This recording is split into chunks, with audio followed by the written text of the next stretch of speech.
जय माता दी। राधे राधे। आइए सुनते हैं दुर्गा सप्तशती का 7वां एवं 8वां अध्याय, चंड और मुंड की कथा। महर्षि मेधा ने कहा, दैत्यराज की आज्ञा पाकर चंड और मुंड चतुरंगिनी सेना के साथ लेकर हथियार उठाए हुए देवी से लड़ने के लिए चल दिए। हिमालय पर्वत पर पहुंचकर उन्होंने मुस्कुराती हुई देवी जो सिंह पर बैठी हुई थी देखा।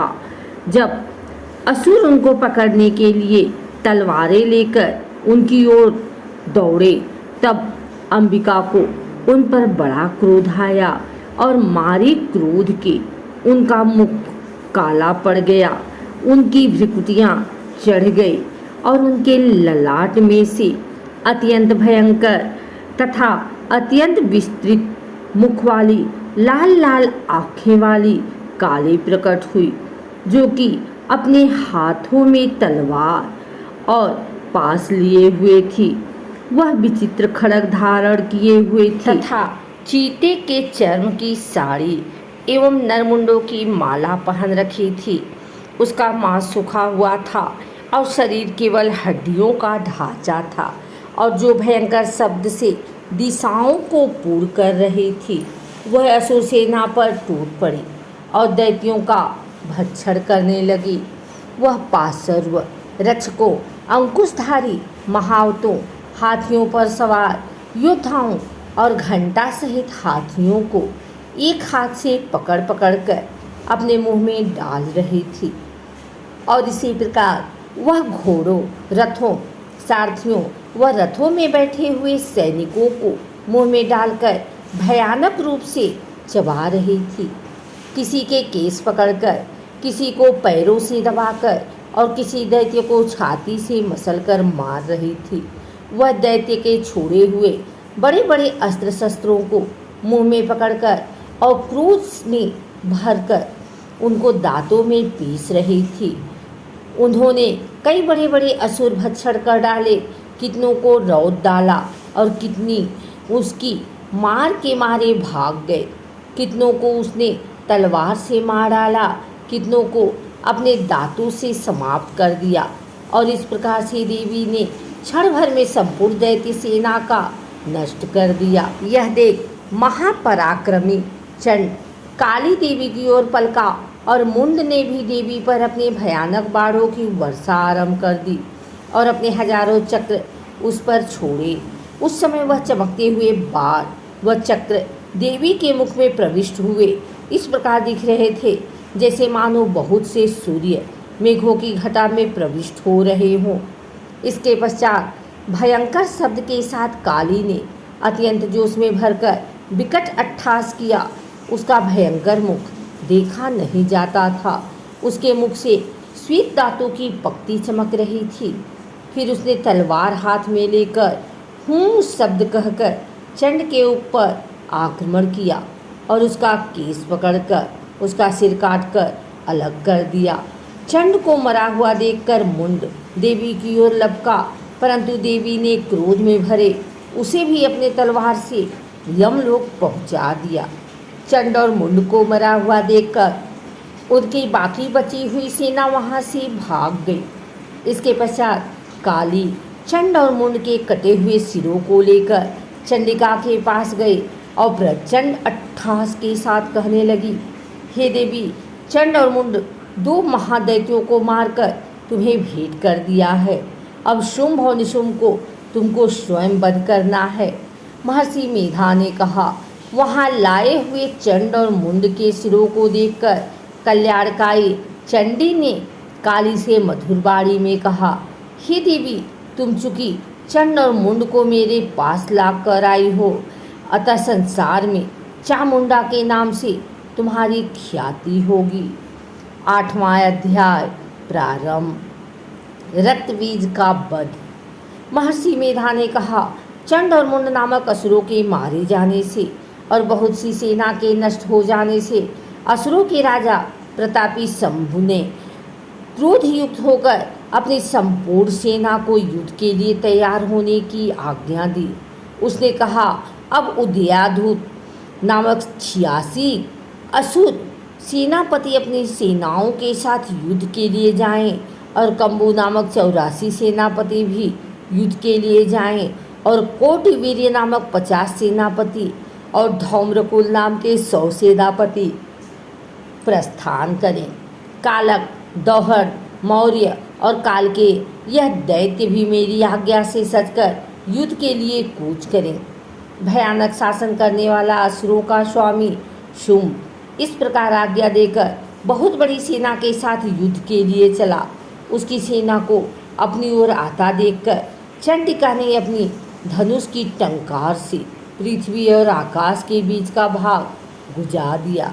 हे राजन, इसके पश्चात देवी के सिंह ने दहाड़ना आरंभ कर दिया और अंबिका के घंटे के शब्दों ने उस ध्वनि को और भी बढ़ा दिया।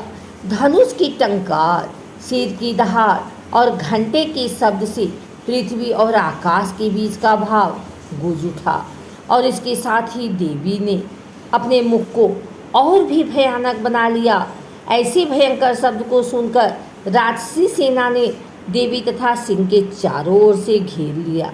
हे राजन, उस समय दैत्यों के नाश के लिए और देवताओं के हित के लिए ब्रह्मा, शिव, कार्तिकेय, विष्णु तथा इंद्र आदि देवों की शक्तियाँ जो अत्यंत पराक्रम और बल से संपन्न थी, उनके शरीर से निकलकर उसी रूप में चंडिका देवी के पास गई। जिस देवता का जैसा रूप था, जैसा आभूषण थे और जैसा वाहन था, वैसा ही रूप, आभूषण और वाहन लेकर उन देवताओं की शक्तियाँ दैत्यों से युद्ध करने के लिए चली आई। हंस युक्त विमान में बैठकर और रुद्राक्ष की माला तथा कमंडल धारण करके ब्रह्मा जी की शक्ति आई। वृषभ पर सवार होकर, हाथ में त्रिशूल लेकर, महानाग का कंकड़ पहनकर और चंद्ररेखा से भूषित होकर भगवान शंकर की शक्ति माहेश्वरी आई और मोर पर आरूढ़ होकर हाथ में शक्ति लिए दैत्यों से युद्ध करने के लिए कार्तिकेय जी की शक्ति उन्हीं का रूप धारण करके आई। भगवान विष्णु की शक्ति गरुड़ पर सवार होकर शंख, चक्र, श्रांग, गदा, धनुष तथा खड्ग हाथ में लिए हुए आई। श्री हरि की शक्ति वाराही वाराह का शरीर धारण करके आई और नरसिंह के समान शरीर धारण करके उनकी शक्ति नारसिंही भी आई। उसकी गर्दन के झटकों से आकाश के तारे टूट पड़ते थे और इसी प्रकार देवराज इंद्र की शक्ति ऐन्द्री भी ऐरावत के ऊपर सवार होकर आई। इन पश्चात इन शक्तियों से घिरे हुए भगवान शंकर ने चंडिका से कहा, मेरी प्रसन्नता के लिए तुम शीघ्र ही इन असुरों को मारो। इसके पश्चात देवी के शरीर में से अत्यंत उग्र रूप वाली और सैकड़ों गिदड़ियों के समान आवाज़ करने वाली चंडिका शक्ति प्रकट हुई। उस अपराजिता देवी ने धूमिल जटा वाले भगवान श्री शंकर जी से कहने की, हे प्रभु, आप मेरी ओर से दूत बनकर शुंभ और निशुंभ के पास जाइए और उन अत्यंत गर्वीले दैत्यों से कहिए तथा उनके अतिरिक्त और भी जो दैत्य वहाँ युद्ध के लिए उपस्थित हों, उनसे भी कहिए, जो तुम्हें अपने जीवित रहने की इच्छा हो तो त्रिलोकी का राज्य इंद्र को दे दो। देवताओं को उनका यज्ञ भाग मिलना आरंभ हो जाए और तुम पाताल को लौट जाओ। किंतु यदि बल के गर्व से तुम्हारी लड़ने की इच्छा हो तो फिर आ जाओ। तुम्हारे मान से मेरी योगिनियाँ तृप्त हो गंगी। चूँकि उस देवी ने भगवान शंकर को दूत के कार्य में नियुक्त किया था, इसलिए वह संसार में शिवदूती के नाम से विख्यात हुई। भगवान शंकर से देवी का संदेश पाकर उन दैत्यों के क्रोध का कोई आर पार न रहा और वह जिस स्थान पर देवी विराजमान थी वहाँ पहुँचे और जाने के साथ उस पर बाणों और शक्तियों की वर्षा करने लगे।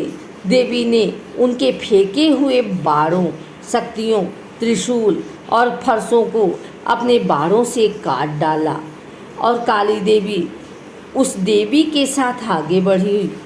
शत्रुओं को त्रिशूल से विदीर्ण करने लगी और खंडबाग से कुचलने लगी।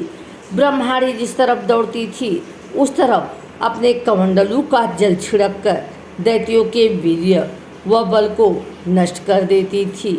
और इसी प्रकार महेश्वरी त्रिशूल से, वैष्णवी चक्र से और अत्यंत कोपा वाली कौमारी शक्ति द्वारा असुरों को मार रही थी।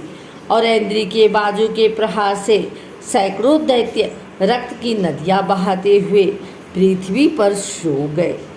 वाराही ने कितने ही राक्षसों को अपनी थूथन द्वारा मृत्यु के घाट उतार दिया। दाढ़ों के अग्रभाग से कितने ही राक्षसों की छाती को चीर डाला और चक्र की चोट से कितने ही को भी दृढ़ करके धरती पर डाल दिया। बड़े बड़े राक्षसों को नारसिंही अपने नखों से भी दृढ़ करके भक्षण कर रही थी और सिंहनाद से चारों दिशाओं को गूंजती हुई रणभूमि विचर रही थी। शिवदूती के प्रचंड ठास से कितने ही दैत्य भयभीत होकर पृथ्वी पर गिर पड़े और उनके गिरते ही वह उनको भक्षण कर रही थी। इस तरह क्रोध में भरे हुए मातृगणों द्वारा नाना प्रकार के उपहासों से बड़े बड़े असुरों को मरते हुए देखकर राक्षसी सेना भाग खड़ी हुई और उनको इस प्रकार भागता देखकर रक्तबीज नामक महापराक्रमी राक्षस क्रोध में भरकर युद्ध के लिए आगे बढ़ा। उसके शरीर से रक्त की बूंदी पृथ्वी पर जैसे ही गिरती थी तो तुरंत वैसे ही शरीर वाले वैसा ही बलवान दैत्य पृथ्वी से उत्पन्न हो जाता था। रक्तबीज गदा हाथ में लेकर एंट्री के साथ युद्ध करने लगा। जब एंट्री शक्ति ने अपने वज्र से उसको मारा तो घायल होने के कारण उसके शरीर से बहुत सा रक्त बहने लगा और उसकी प्रत्येक बूंद से उसके समान ही बलवान तथा महापराक्रमी अनेकों दैत्य भयंकर रूप से प्रकट हो गए। वह सबके सब दैत्य बीज के समान ही पालन तेज वाले हैं। वह भी भयंकर अस्त्र शस्त्र लेकर देवियों के साथ लड़ने लगे। जब इंद्री के वज्र प्रहार से उसके मस्तक पर चोट लगी और रक्त बहने लगा तो उसमें से हजारों ही पुरुष उत्पन्न हुए। वैष्णवी ने चक्र और इंद्री से गदा से रक्तबीज को चोट पहुंचाई और वैष्णवी के चक्र से घायल होने पर उसके शरीर से जो रक्त बहा उससे हजारों महाअसुर उत्पन्न हुए जिनके द्वारा यह जगत व्याप्त हो गया। कौमारी ने शक्ति के 12वीं ने खड़ग से और माहेश्वरी ने त्रिशूल से उनको घायल किया। इस प्रकार क्रोध में भरकर उस महादैत्य ने सब मातृशक्तियों पर पृथक पृथक गदा से प्रहार किया और माताओं ने शक्ति तथा शूल इत्यादि से उसकी बार बार घायल किया। उसने सैकड़ों महादैत्य उत्पन्न हुए और इस प्रकार उस रक्तबीज के रुधिर से उत्पन्न हुए असुरों से संपूर्ण जगत व्याप्त हो गया, जिससे देवताओं को भय हुआ। देवताओं को भयभीत देखकर चंडिका ने काली से कहा, हे चामुंडे, अपने मुख को बड़ा करो और मेरा शस्त्रघात से उत्पन्न हुआ रक्त बिंदुओं तथा रक्त बिंदुओं से उत्पन्न हुए महाअसुरों को तुम अपने इस मुख से भक्षण करती हो। इस प्रकार रक्त बिंदुओं से उत्पन्न हुए महादैत्यों को भक्षण करती हुई तुम रणभूमि में विचरो। इस प्रकार रक्त क्षीण हो जाने से यह दैत्य नष्ट हो जाएगा। तुम्हारे भक्षण करने के कारण अन्य दैत्य नहीं होंगे। काली से इस प्रकार कहकर चंडिका देवी ने रक्तबीज से अपने त्रिशूल से प्रहार किया और काली देवी ने अपने मुख से उसका रक्त ले लिया। तब उसने गदा से चंडिका पर प्रहार किया। प्रहार से चंडिका को तनिक भी कष्ट न हुआ, किंतु उसके गिरने के साथ ही काली ने उसको अपने मुख में ले लिया।